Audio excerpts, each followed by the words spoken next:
Nous sommes en direct avec le ministre français des Affaires étrangères. Bonsoir Jean-Noël Barrot, merci d'être avec nous. Tout d'abord, une première question, une première réaction officielle de la France à cette annonce du Premier ministre britannique qui envisage donc une reconnaissance d'un État palestinien.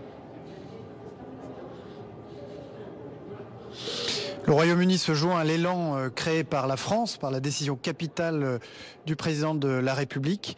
Et ce faisant, eh bien, il contribue à enrayer un cycle infini de violence, à recréer les possibilités d'une paix durable. C'est ce que nous cherchions à provoquer. Nous sommes très satisfaits d'avoir obtenu ce résultat. Jean-Noël Barrot, une question de Thierry Arnaud, éditorialiste international BFM TV. Bonsoir Monsieur le Ministre. Vous avez expliqué que vous attendiez de cette conférence qui se déroule depuis 2 jours à New York, non seulement un élan diplomatique, mais également des résultats concrets. Quels résultats concrets pouvez-vous nous annoncer ce soir ? Nous avons atteint et dépassé les objectifs que nous nous étions fixés. D'abord parce que, je viens de le dire, nous avons créé un élan avec la décision qui vient d'être annoncée du Royaume-Uni d'envisager la reconnaissance de l'État de Palestine, et d'autres pays emboîtent le pas.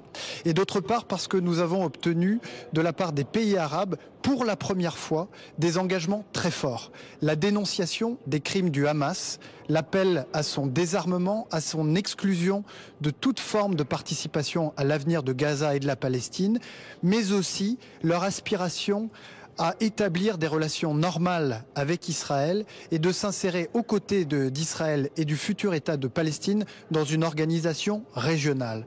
Bref, nous avons sauvé une perspective politique, la perspective des 2 États qui étaient en danger de mort. Mais une conférence, monsieur le ministre, sans les États-Unis, sans Israël, ça sert à quoi ? Les États-Unis mènent actuellement des efforts que nous saluons et que nous soutenons pour obtenir un cessez-le-feu à Gaza, la libération de tous les otages du Hamas. Mais il est illusoire de penser pouvoir obtenir un cessez-le-feu durable sans que ne soient dessinés les contours de l'après-guerre à Gaza, sans que ne soit dessiné un horizon politique. Et c'est ce à quoi cette conférence historique aura contribué, créer les conditions d'un avenir, d'une solution politique pour l'après-guerre à Gaza. Par ailleurs, les États-Unis, lors du premier mandat de Donald Trump, avaient, avec les accords d'Abraham, commencé à créer les conditions d'une organisation régionale pacifique. Eh bien, avec les engagements qui ont été pris par la France, par le Royaume-Uni, par d'autres pays, par les pays arabes, l'Arabie Saoudite au premier rang, eh bien, nous créons les conditions pour que les États-Unis, le moment venu, puissent réamorcer cette logique des accords d'Abraham. Mais en attendant qu'ils le fassent, l'inaction n'était pas une option. Les largages d'aliments, de médicaments et de biens de première nécessité ont repris dans le ciel de la bande de Gaza depuis quelques jours maintenant. La France, vous l'avez annoncé, va y participer à son tour. 2 questions à ce sujet. Quand, combien, comment d'abord sur ces largages? Et puis, toutes les ONG sont d'accord pour dire que, évidemment, c'est très largement insuffisant d'approvisionner la bande de Gaza par les airs. Quand espérez-vous concrètement une véritable ouverture des points terrestres et une véritable reprise à l'échelle nécessaire des livraisons de ces biens alimentaires, de ces médicaments, de ces biens de première nécessité dans la bande de Gaza? Nous organiserons à partir de vendredi, en lien étroit avec les autorités jordaniennes, 4 vols emportant 10 tonnes de vivres chacun dans la bande de Gaza. Comme vous l'avez dit, la voie aérienne est utile, mais elle n'est pas suffisante. Je rappelle que 52 tonnes de fret humanitaire français sont aujourd'hui bloqués à El Arish, à quelques kilomètres de la bande de Gaza. Il est donc indispensable que les autorités israéliennes consentent enfin à réouvrir les accès terrestres à la bande de Gaza de manière suffisamment significative pour alléger les souffrances atroces des populations civiles sur place. C'est dans cet esprit que l'Union européenne s'est réuni aujourd'hui à Bruxelles pour envisager des mesures restrictives à l'encontre du gouvernement d'Israël tant que ce dernier n'aura pas répondu aux exigences qui ont été exprimées depuis des mois maintenant par l'Union européenne. L'ouverture des accès de l'aide humanitaire, le versement des 2 milliards d'euros qui sont dus par le gouvernement israélien à l'autorité palestinienne, l'abandon des projets funestes de colonisation, en particulier le projet E1 qui menace de couper en deux la Cisjordanie et donc de porter un coup fatal à l'existence sur le plan territorial du futur État de Palestine. Une question d'actualité, Monsieur le ministre, concernant l'accord commercial avec les États-Unis. Vous allez recevoir demain à Bercy, avec votre collègue ministre de l'économie, les filières concernées. Qu'est-ce que vous pouvez faire concrètement après cet accord qui est intervenu dimanche entre l'Union européenne et le président américain ? Je l'ai dit à mes interlocuteurs américains ici à New York, oui. Les droits de douane sont un impôt sur les classes moyennes, et notamment les classes moyennes américaines.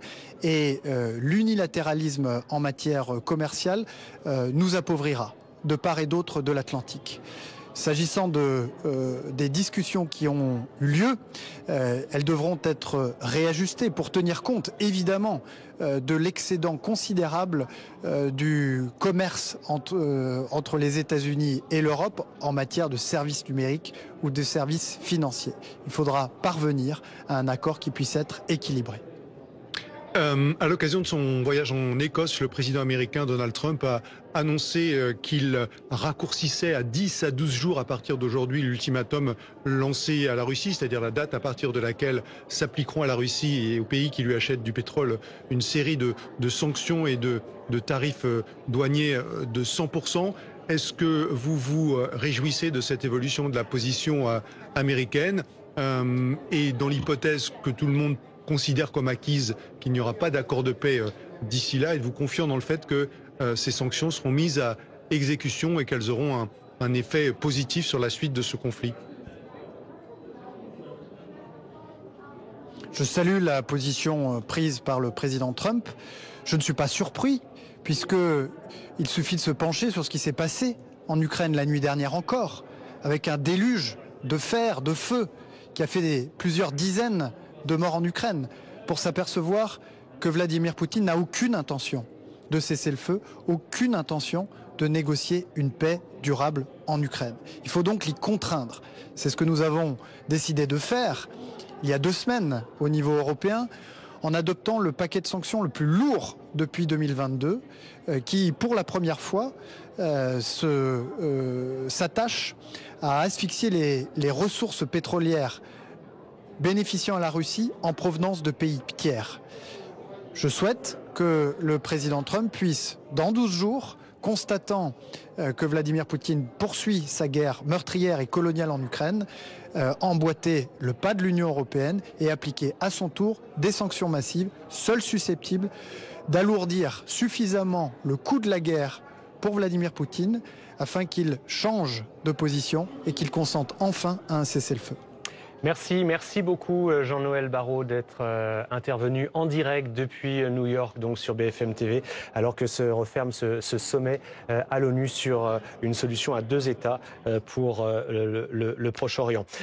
Claude Blanche-Maison, vous êtes avec nous sur ce plateau. On vient d'entendre le ministre sur la situation notamment en Ukraine. Il a dit espérer que des sanctions américaines viennent renforcer les sanctions déjà prises au niveau européen. Est-ce que c'est un scénario qui vous semble plausible, peut-être dans une dizaine de jours, si effectivement il n'y a pas d'avancée sur le front militaire? Oui, il a fait allusion à la complémentarité entre l'approche européenne et l'approche américaine. Dans les 2 cas, il s'agit d'assécher les ressources financières pour le budget de la guerre de M. Poutine provenant des exportations de pétrole. Alors effectivement, le 18e paquet de sanctions adopté à Bruxelles, dont le ministre a parlé, fait que la flotte fantôme qui sert aux Russes à exporter ce pétrole en toute illégalité, eh bien, les navires de cette flotte fantôme ne peuvent plus faire escale dans les ports de l'Union européenne et sont, dans le fond, poursuivis par les ensembles des États membres de l'Union européenne. C'est une façon d'assécher la ressource qui est pour le budget russe qui provient de ces exportations frauduleuses de pétrole.